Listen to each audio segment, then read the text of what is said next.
kita langsung aja ke poin film.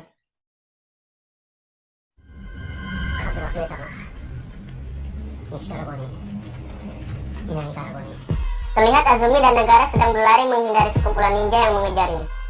Namun mereka harus menemukan jalan buntu dan terpaksa melawan para ninja itu.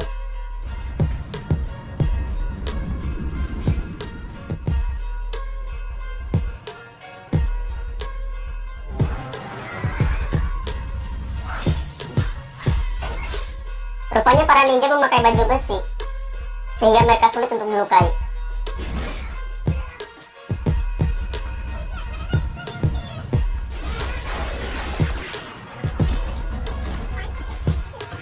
Para ninja itu merupakan suruhan dari Kanbei yang tidak terima dengan kematian Kiyomasa. Karena terus-terusan ditembakin, akhirnya Azumi dan Nagara terpaksa melompat ke jurang. Para ninja mengira kalau Azumi dan Nagara udah mati.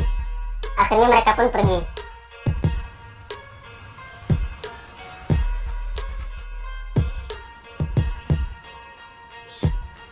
Lalu film pun dimulai. Azumi membawa Nagara ke sebuah rumah untuk beristirahat dan mengobati lukanya Nagara. Saat tertidur, Azumi mimpiin temennya dulu, yaitu Nachi.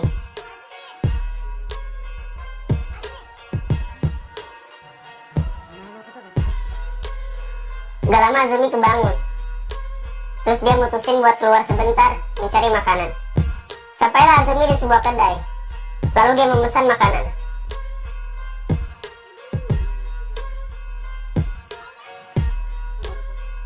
Tapi tiba-tiba aja datang sekelompok bandit dan meminta uang kepada orang-orang di sana dengan paksa. Bahkan para bandit itu membunuh satu orang yang ada di sana.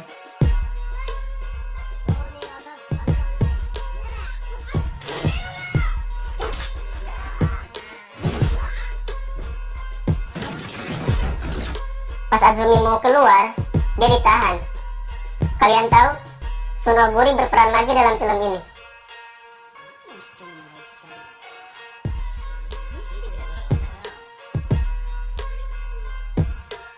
Namanya Ginkaku. Azumi kaget. Dia kira orang itu Nachi. Lalu Azumi pun pergi.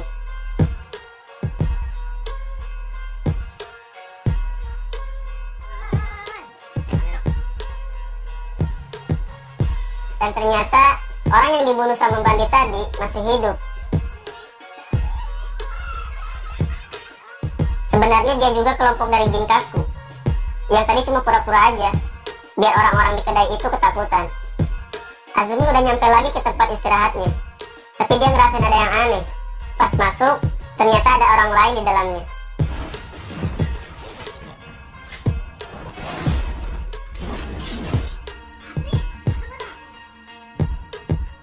Mereka bukan musuh, melainkan suruhan dari Tuan Tenkai. Namanya Hanjo dan Gozu. Lalu keesokan harinya, Azumi dan Nagara menemui Tuan Tenkai, meminta untuk menyempurnakan misi mereka, yaitu membunuh Sanada Masayuki. Dengan ditemani oleh Gozu, mereka pun berangkat.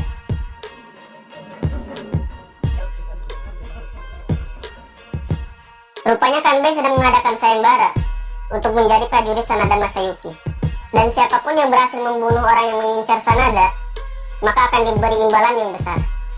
Kelompok Ginkaku nggak tahu kalau pembunuh yang dimaksud adalah Azumi dan Nagara. Akhirnya mereka pun mendaftar.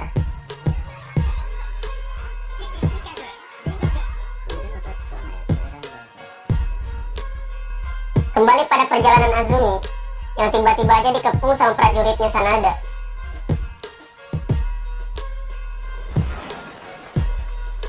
Ginkaku yang udah pernah lihat Azumi, jadi berbalik untuk melawan prajuritnya Sanada.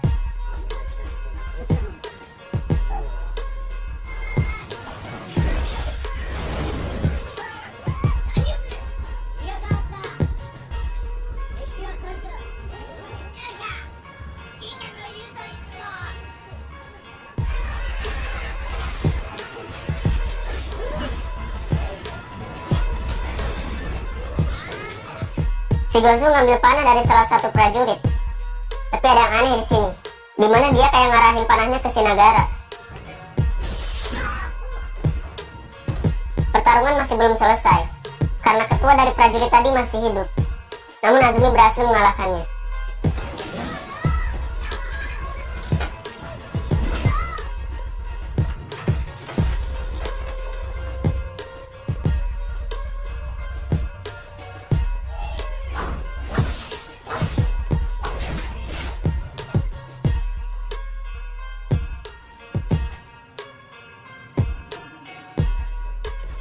Setelah semuanya selesai, Ginkaku membawa Azumi ke tempatnya, di mana di sana banyak anak kecil yang udah nggak punya orang tua.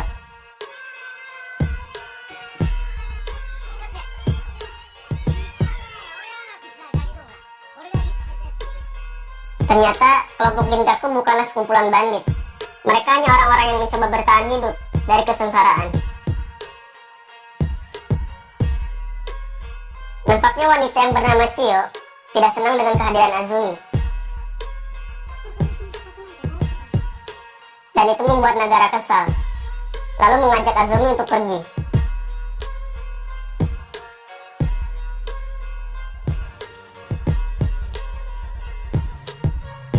Di tempat lain, pasukan Sanada sedang berjalan menyusuri hutan, dengan dipandu oleh Kanbei dan wanita tangan kanannya Sanada, bernama Kunio. Secara diam-diam, perjalanan mereka pun diketahui oleh dua orang dari kelompok Ginkaku, dan pergi untuk melaporkannya. Mereka kembali melanjutkan perjalanan menuju Gunung Kudo. Ternyata emang ada yang aneh sama si Gozu. Ketika si Nagara lagi ngambil air, tiba-tibanya si Gozu membujuk Nagara, dan seperti ingin menjauhkannya dari Azumi.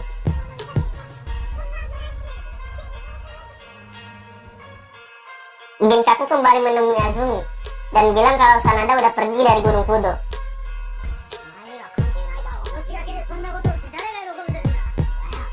Dan sepertinya Ginkaku menyukai Azumi, bahkan dia mengajak untuk berkeluarga. Tapi Azumi nggak bisa, karena dia masih punya misi. Nagara yang udah terpengaruh sama kata-kata si Gozu, malah nyuruh Azumi buat pergi sama Ginkaku.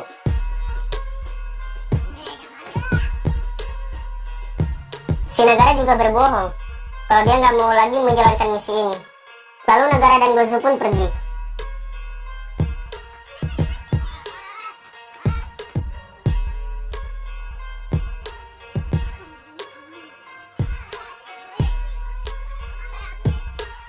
Ketika lagi melanjutkan perjalanan, si Nagara dipanah sama si Gozu. Udah itu dibunuh.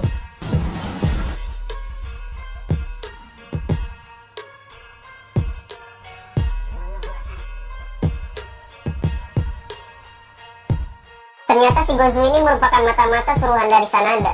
Pantas aja, dari awal gerak-geriknya udah aneh.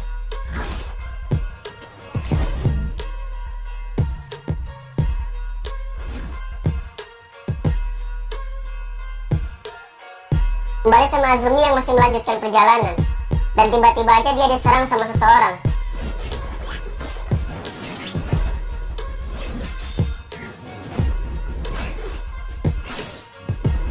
Tapi pertarungan mereka harus berhenti, karena kelompok Ginkaku masih ngejar nyariin Azumi.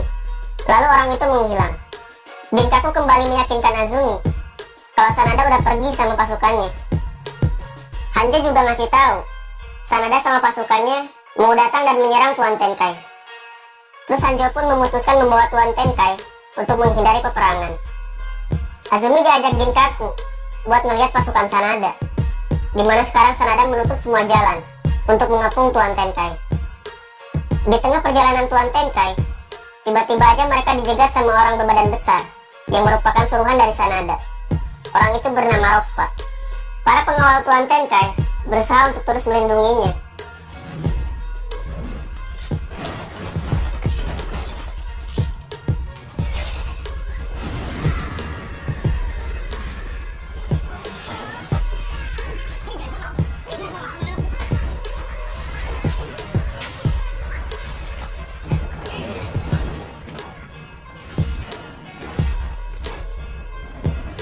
Rokpa masih mengejar Tuan Tenkai, bahkan dia melemparkan senjatanya, namun berhasil ditahan sama Hanjo.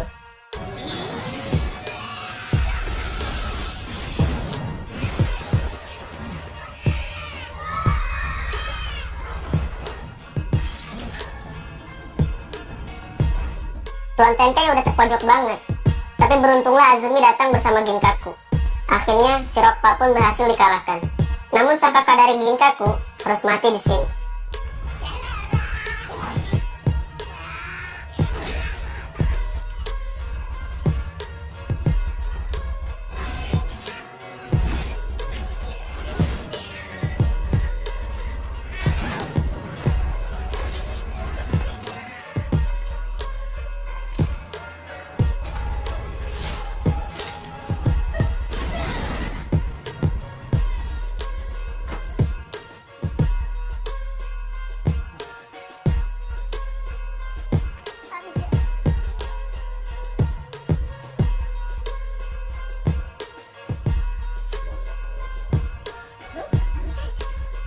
Ketika Azumi lagi ngumpul sama yang lain, si Gozu datang. Azumi nanyain si Nagara, tapi dengan polos si Gozu bilang kalau dia kepisah sama si Nagara waktu ngelawan musuh. Azumi gak terlalu khawatir, karena yakin kalau si Nagara pasti selamat. Terus si Gozu nunjukin jalan yang aman, padahal dia mau ngejebak mereka semua. Tiba-tiba aja si Gozu ngebantai pengawal Tuan Tenkai.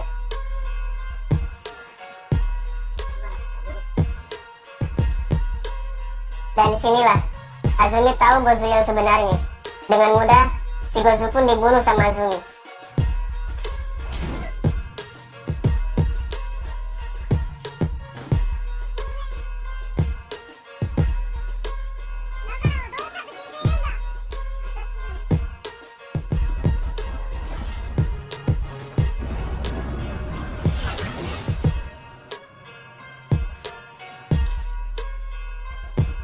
Terus Azumi mau pergi sendirian dan melarang siapapun untuk ikut. Namun pas di jalan dia ketemu sama Kunio dan satu anak buahnya yang dipanggil laba-laba hitam. Kenapa dipanggil laba-laba hitam? Mungkin karena dia bisa ngeluarin perangkap seperti jaring laba-laba, yang mana perangkap itu merupakan benang yang beracun.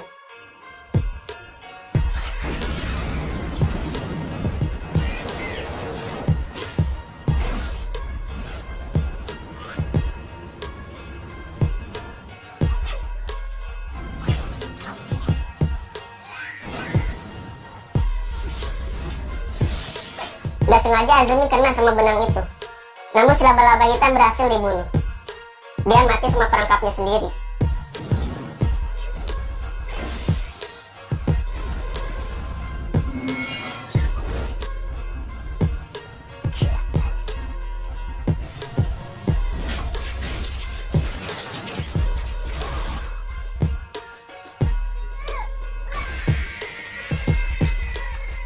Gak sampai di situ, Azumi yang sempoyongan karena udah kena sama benang beracun harus kembali melawan Kunio.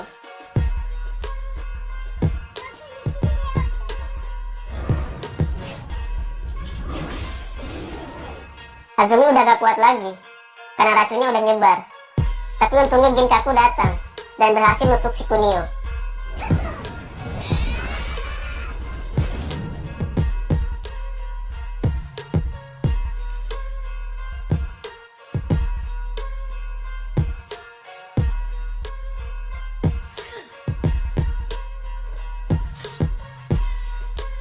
Ginkaku melepas bajunya buat nyelimutin Azumi. Kunio yang udah sempoyongan nyemperin Sanada dan gak lama dia pun mati.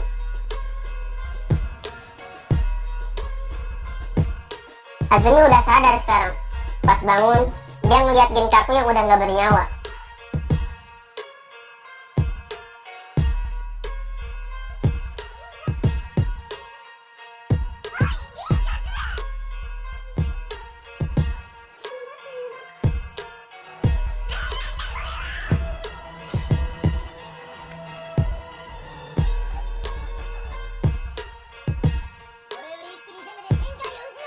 Kanbei kembali memimpin pasukan buat nyerang Tuan Tenkai, tapi Azumi udah berada di depan mereka.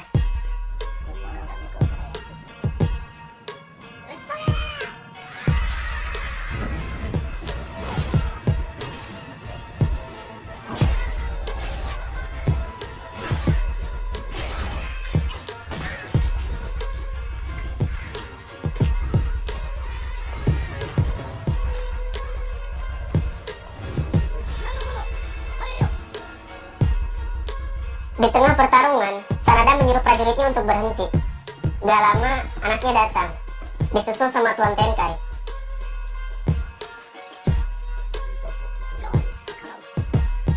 Sanada mengakui kekalahannya, namun dia tetap melawan Azumi untuk balas dendam atas kematian Kunio. Dan Sanada pun terbunuh.